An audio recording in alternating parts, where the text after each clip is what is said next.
Hello guys and welcome to a series on physics. हम सुमित और हम लोग साथ में रिवीजन स्लैश क्रैश कोर्स कर रहे हैं फिजिक्स का। हमारा जो टॉपिक चल रहा है थर्मोडायनामिक्स में हीट ट्रांसफर, हम रेडिएशन पढ़ रहे हैं।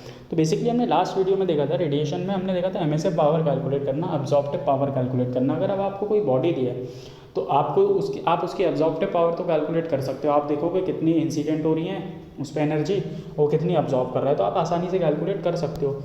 लेकिन अगर आपको एमिसिव पावर कैलकुलेट करना है तो आप कैसे करोगे? आप करोगे भाई अमाउंट ऑफ एनर्जी जो रेडिएट कर रहा है पर यूनिट एरिया, पर unit time, per unit solid angle.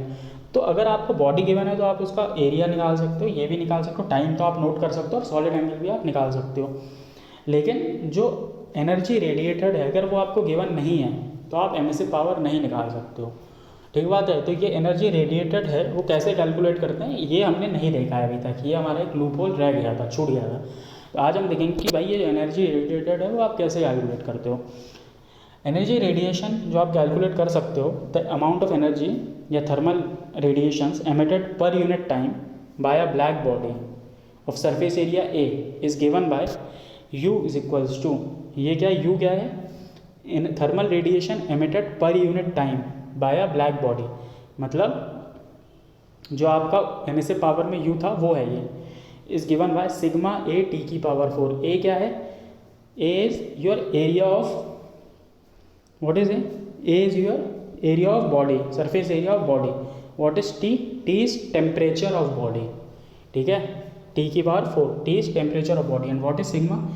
भाई sigma is Stefan Boltzmann constant. ये लॉ दिया था स्टीफन और बोल्ट्जमैन ने मिलकर, तो सिग्मा उनके नाम पे जो कांस्टेंट है उनके नाम पे रखा गया है। Sigma is Stefan Boltzmann constant, जिसकी वैल्यू होती है 5.67 इंटू 10⁻⁻8 वॉट मीटर की पावर -2 केल्विन की पावर -4। ठीक है। एनर्जी ये क्या होता है? इसका एनर्जी का यूनिट होता है वॉट, पावर का यूनिट होता है वॉट, एरिया हो गया मीटर स्क्वायर, केल्विन की पावर -4, केल्विन की पावर 4, तो ये ऊपर आएगा तो मीटर की पावर -2, केल्विन की पावर -4। ठीक है। This is unit of Stephen Boltzmann constant और वैल्यू थी 5.67 इंटू 10⁻⁸। तो भाई ये जो एक्सप्रेशन है this is for black bodies.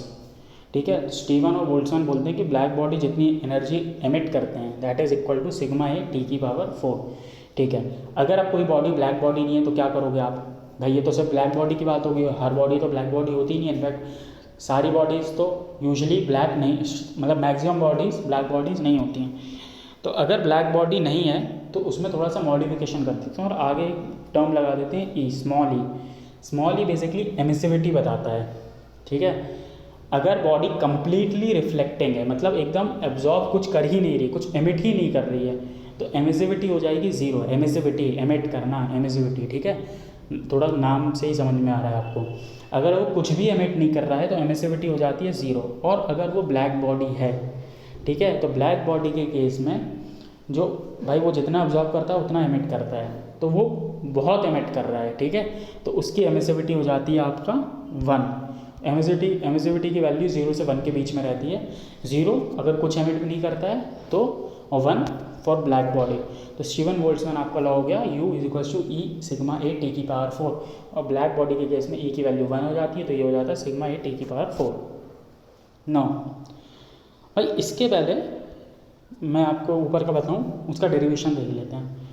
भाई किरचॉफ्स लॉ आपको क्या बोलता है? आप ये ध्यान से देखिए। किरचॉफ्स लॉ बोलता है जो E ऑफ बॉडी होता है, emissive power of body upon A, ठीक है, emissive power upon A is equals to emissive power of black body. तो अगर ब्लैक बॉडी की मतलब क्रॉस मल्टीप्लिकेशन से उसको इधर ले आओ तो ये आपका किरचॉफ्स लॉ हो गया। ठीक है। जो पहली चीज़ है वो आपकी किरचॉफ्स लॉ हो गई है। अब देखिए जो emissive power of black body होती है, एमिसिव पावर ऑफ बॉडी होती है वो कितना होता है? Delta U upon delta A delta U upon delta A delta omega delta T. ठीक है। ये आप पढ़ चुके हो, ए डेल टी और डेल ओमेगा। अगर बॉडी वही है, अगर मैं इसी एक बॉडी की बात कर रहा हूँ तो उसका जो ए रहेगा, एरिया रहेगा वो सेम रहेगा, मैं उसी टाइम इंटरवल भी सेम रख रहा हूँ। ठीक है। और सॉलिड एंगल भी वही रख रहा हूँ, तो किसी भी तो उस बॉडी अगर सेम साइज़ की बॉडी है, ठीक है, सेम टेम्परेचर पे बॉडी है, तो जो एमिसिव पावर होगा वो कितना होता है? वो हमने देख लिया डेल्टा यू। डेल्टा यू क्या होता है, सिग्मा ए टी की power 4 in case of black body. तो ब्लैक बॉडी के केस में तो मैंने सीधा सीधा रख दिया सिग्मा ए टी की पावर 4। नॉर्मल बॉडी के केस में क्या होता है, ई सिग्मा ए टी की पावर 4। तो ये दोनों कैंसिल हो जाएंगे, तो E is equals to A. इसका मतलब होता है emissivity is equal to absorptive power.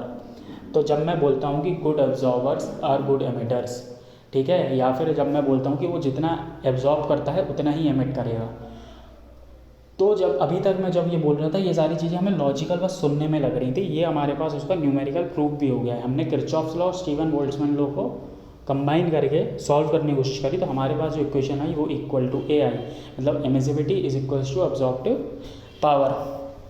ठीक है, तो ये तो हो गया हमारे वो स्टेटमेंट्स का वो। और इसको हम थोड़े और आगे ले जाना चाहते हैं। मान लीजिए कोई बॉडी रूम टेम्परेचर पे है, ठीक है, बॉडी है, ये बॉडी है, इसका टेम्परेचर T नॉट है और जो आसपास टेम्परेचर है वो भी T नॉट है। तो रूम टेम्परेचर पे होगी आपकी बॉडी, मतलब ना इससे हीट जा रही होगी ना आ रही होगी थर्मल इक्विलिब्रियम में, ठीक है, हीट फ्लो ही नहीं हो रही होगी। टेम्परेचर सेम है तो हीट फ्लो क्यों होगी, ये आपको दिखाता है के D T by D x, ठीक है। तो जो U अब्जॉर्ब्ड है, अगर हीट फ्लो नहीं हो रही है, या फिर ऐसा बोलें कि इसको मैं ऐसा भी बोल सकता हूँ कि जितना बॉडी वो एब्जॉर्ब कर रही है उतना ही एमिट कर रही है, ठीक है। तो जो नेट हीट फ्लो है वो ज़ीरो हो गया है।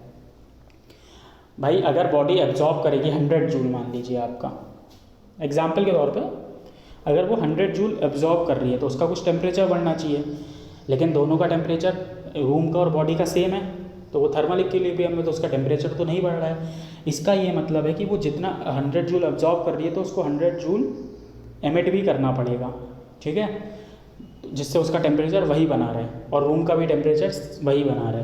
तो नेट जो आपका फ्लो है वो ज़ीरो है, जितना एमिट कर रही है उतना ही एब्जॉर्ब कर रही है, ठीक है। तो इसलिए लिखा है कि U absorb is equals to U emitted. अगर रूम टेम्परेचर और बॉडी का टेम्परेचर सेम है तो यू एमिटेड कितना होता है, हमने देखा भी स्टीफन बोल्ट्जमैन लॉ से। एमिटेड रेडिएशन का फॉर्मूला क्या होता है, ई ए सिग्मा ए टी की पावर 4। यहाँ पर टेम्परेचर कितना है, T नॉट रूम टेम्परेचर। अब मान लीजिए मैंने रूम टेम्परेचर तो वही रखा, बॉडी का टेम्परेचर बढ़ा दिया। कैसे, उसको हीट दे दी, कैंडल वैंडल जला दिया, ठीक है, या फिर बॉडी गर्म करके ले आया बाहर से और अंदर रख दी। अब रूम टेम्परेचर वही है, बॉडी का टेम्परेचर T नॉट से बढ़ा के कर दिया है मैंने T, ठीक है। इनिशियल बॉडी का टेम्परेचर T नॉट था, मैंने कर दिया है T। तो अब जो वो एमिट करेगा वो रेडिएशन कितनी एमिट करेगा, sigma A E sigma A T की पावर 4, ये हो जाएगी, इतनी एमिट कर रहा है। पहले के केस में T नॉट की पावर 4 था क्योंकि उसका टेम्परेचर भी T नॉट था, ठीक है, तो U emitted equal to U absorb आ रहा था। अब इस केस में जो एमिट कर रहा है वो कर रहा है ई सिग्मा ए टी की पावर 4। अब आप ध्यान से देखिए, रूम का टेम्परेचर तो भाई T नॉट ही है, तो वो जो अब्जॉर्ब कर रहा है वो तो उतना ही रहेगा, ठीक है। यू अब्जॉर्ब तो चेंज नहीं होने वाला है, क्यों, क्योंकि रूम का टेम्परेचर चेंज नहीं हो रहा है, तो यू अब्जॉर्ब तो इतना ही है, और यू जो एमिट कर रहा है वो चेंज हो गया है, ठीक है, वो अब बढ़ गया है, क्योंकि भाई सीधी बात है, पहले T नॉट की पावर 4 था, जितना एमिट कर रहा था पहले उतना ही कर रहा था, टेम्परेचर बढ़ा दिया है तो जो यू एमिटेड है वो भी बढ़ जाएगा, तो वो बढ़ गया है। तो जो चेंज इन यू है दैट इज़ दोनों का डिफरेंस, ठीक है। भाई एमिट इतना कर रहा है और ऑब्जर्व इतना कर रहा है, तो दोनों का जो डिफरेंस होगा वो हो जाएगा डेल्टा यू। वो कितना हो गया, यू माइनस यू नॉट, अगर उसको रखूँगा मैं तो आ जाएगा ई सिग्मा ए टी की पावर 4 माइनस T नॉट की पावर 4। तो basically this is delta U, ठीक है। डेल्टा यू मतलब चेंज इन जो रेडिएशन को एमिट कर रहा है, अगर टेम्परेचर में T नॉट से T कर देता हूँ तो, ठीक है, या फिर अगर रूम का टेम्परेचर T नॉट है और बॉडी का टेम्परेचर T है, तो जो डेल्टा यू है वो that is E sigma A T not T की पावर 4 माइनस T नॉट की पावर 4, ठीक है। This you should know. तो अब हमने जो बात करी थी गुड एब्जॉर्बर्स और गुड एमिटर्स, ये सारी बातें इस डेरिवेशन के प्रोसेस में E इक्वल टू और ये सारी चीज़ों से हम डिस्कस कर चुके हैं। तो this was all about radiation, this was all about भाई black body radiation, normal body radiation, उनकी क्या इक्वेशंस होती हैं, कैसे क्या होता है, वो सारी चीज़ें हमने डिस्कस कर ली है। ना लास्ट टॉपिक हमारे जो इस हीट ट्रांसफ़र का है वो है न्यूटन्स लॉ ऑफ कूलिंग। भाई न्यूटन्स लॉ ऑफ कूलिंग बोलता है कि rate of cooling of a body is proportional to excess temperature of body over the surrounding, ठीक है। तो D T by D T क्या हो गया, डी ऑफ कैपिटल टी, ये change of temperature with respect to time, ठीक है, मतलब rate of change of temperature. भाई rate of change of temperature क्या, rate of change of cooling ही तो हुआ। तो rate of change of cooling होता है minus B A T minus T not, जहाँ पर ए है पर यूनिट एरिया और टी माइनस टी नॉट है आपका एक्सेस टेम्परेचर। भाई टी नॉट बॉडी का टेम्परेचर है, टी आपके सराउंडिंग का है, तो टी माइनस टी नॉट क्या होगा, एक्सेस टेम्परेचर। ठीक है, तो ये हो गया आपका न्यूटन्स लॉ ऑफ कूलिंग। क्या कि rate of cooling of a body is proportional to excess temperature of body over the surrounding. ठीक है, मान लीजिए बॉडी का टेम्परेचर आपका 33 डिग्री सेल्सियस है और आपके सराउंडिंग का टेम्परेचर 23 डिग्री सेल्सियस है, तो जो रेट ऑफ कूलिंग होगा D T by D T that will be proportional to minus B A तो है ही, और T minus T not 10 degree Celsius. ठीक है, तो टेम्परेचर का जो कूलिंग रेट होगा, अगर उसको मैं इस रेट को आर से डिनोट करूँ, इसको शॉर्ट फॉर्म में आर लिखूँ, तो R is proportional to 10 degree Celsius इस केस में। अब मान लीजिए भाई, ठीक है, 33 बॉडी का टेम्परेचर था और 23 सराउंडिंग का था। अब मान लीजिए सराउंडिंग का टेम्परेचर आपने बढ़ा दिया। ठीक है, सराउंडिंग का टेम्परेचर आपने बढ़ा दिया, 23 से 28 कर दिया, तो जो रेट ऑफ कूलिंग होगी that will be proportional to कितना, दोनों का डिफरेंस 5 के प्रोपोर्शनल हो जाएगी। ठीक है, तो ऐसे न्यूटन्स लॉ ऑफ कूलिंग आप अप्लाई करोगे।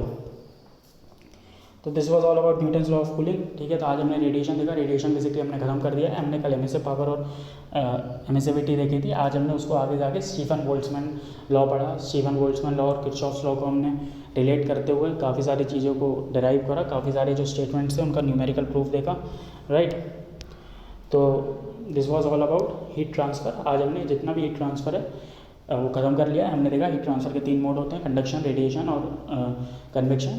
कंडक्शन क्या होता है, अगर पार्टिकल के कोलिजन के कारण जो हीट ट्रांसफ़र होता है। कन्वेक्शन क्या होता है, डायरेक्टली पार्टिकल उठ के चले जाता है, ठीक है, because of direct transfer of particle. और रेडिएशन क्या होता है, ड्यू टू इलेक्ट्रोमैग्नेटिक वेव्स के कारण जो हीट ट्रांसफ़र होता है, दैट इज़ रेडिएशन। हमने सब चीज़, हर चीज़ को डिटेल में देखा। ठीक है, we finish with Newton's law of cooling as well. तो that's it for heat transfer. तो हमारा हीट ट्रांसफ़र खत्म हो गया। थर्मोडायनेमिक्स में हमारा एक टॉपिक बचता है, वो है kinetic theory of gases. So in next video we will deal with kinetic theory of gases. ठीक है, that's it for today guys, thank you.